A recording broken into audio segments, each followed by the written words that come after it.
এতদিন পর বাড়িতে এসে যে এরকম দিন দেখতে হবে আমি ভাবতেই পারি নাই। খুব আশা করছিলাম যে এবার খরগোশের বাচ্চা দেবে, বাচ্চাগুলো বড় হবে, কিন্তু আশাটাই যেন নষ্ট হয়ে গেল। আসসালামু আলাইকুম, আমাদের ইউটিউব চ্যানেলে স্বাগতম। এই খরগোশগুলো ঢাকা থেকে নিয়ে আসছিল আমার মেয়ে। আপনারা জানেন আমার মেয়ে এই খরগোশের জন্য অনেক দিন কান্না করছে। কান্না করার পরে ওর বাবা ওকে এই খরগোশগুলো কিনে দিছিল। ওর বাবা ওকে খরগোশ যখন কিনে দেয় তখন এই খরগোশগুলোর একদম ছোট্ট ছিল খরগোশগুলা। তবে একটা খরগোশ ছিল সাদা, একটা খরগোশ ছিল একটু কালো কালো। ঢাকা থেকে এই খরগোশগুলো নিয়ে আসার পর আমার মেয়ে কিছুদিন আটকায় রাখার পর ছেড়ে দেওয়ার পর এই খরগোশগুলো দৌড়ে দৌড়ে বাহিরে যায়। বাহিরে একটু লতা পাতা আছে তো ওগুলা খাইতে যাইতো। তো একদিন এই একটা কালো খরগোশ যেটা ছিল ওটাকে একটা কুকুরে ধরে খরগোশটাকে মেরে ফেলে। তারপরে আমার মেয়ে আবার কান্না করে যে আমার আরেকটা খরগোশ এনে দাও, আরেকটা খরগোশ এনে দাও। পরে আমি আবার তার সাথে একটা জোড়া এনে দেই। তো দেখেন সেই খরগোশগুলো আস্তে আস্তে কতটা বড় হয়ে গেছে। আমার মেয়ে আদর করে তাদের নাম রাখছে, একটার নাম রাখছে সোনা, একটার নাম রাখছে রূপা। তো রূপা বলে ডাক দিলেই কিন্তু দৌড় দিয়ে চলে আসতো যেখানেই থাকুক না কেন। এতটা মায়ার জিনিস এই খরগোশগুলো, আমারও যেরকম পছন্দের। আমার মেয়েটা তো বলতেই হয় না, আমার মেয়ে তো খরগোশ কোথায় যায় ও কিন্তু খরগোশের জন্য বাড়ি থেকে বের হয় না। যেরকম ও বাইরে যাইতো খেলা করতে, স্কুল থেকে আইসা কি বাড়িতে থাকতে চাইতো না।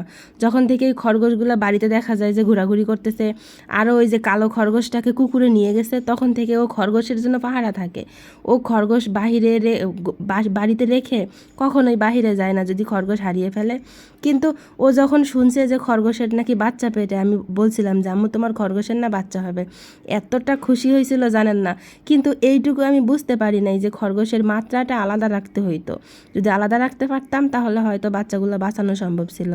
ওই দুজনে ঝগড়া করে বাচ্চাগুলো দেখেন পেটের বাচ্চাগুলো পেটেই নষ্ট হয়ে যায়। দেখেন ও বাচ্চা দিয়েছে, ওর সাথে আমি কথা বলতেছি, ও যেন আমায় কিছু বলতে চায়। ওর নাম রূপা, আমি রূপা বলে ডাক দিতেছি, ও যেন আমার না পারতেছে কিছু বলতে। ওর বাচ্চা যে আমি সরিয়ে ফেললাম।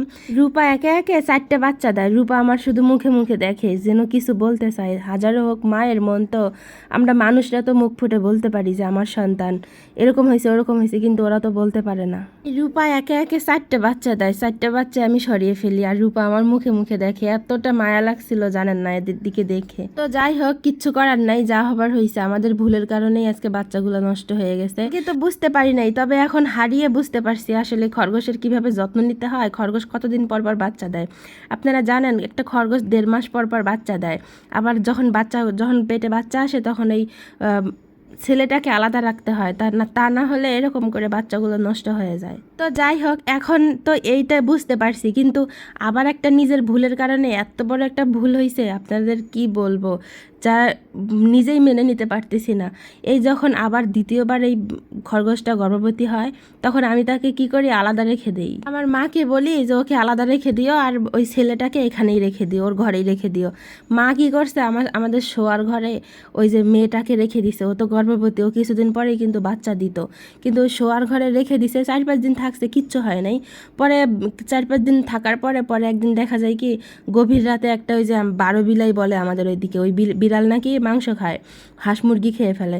তো ওই বিড়ালটা আমাদের ঘরের উপরে ছাদ থেকে নেমে খরগোশটাকে নিয়ে যায়। খরগোশটা থাকলে 2-1 দিনের ভিতরে বাচ্চা দিত। কি একটা দুঃখজনক। তো যাই হোক, এখানেই ভিডিওটা শেষ করব। তো আপনাদের বাসায় খরগোশ আছে কিনা, খরগোশ আপনারা ভালোবাসেন কিনা অবশ্যই বলবেন। খোদা হাফেজ।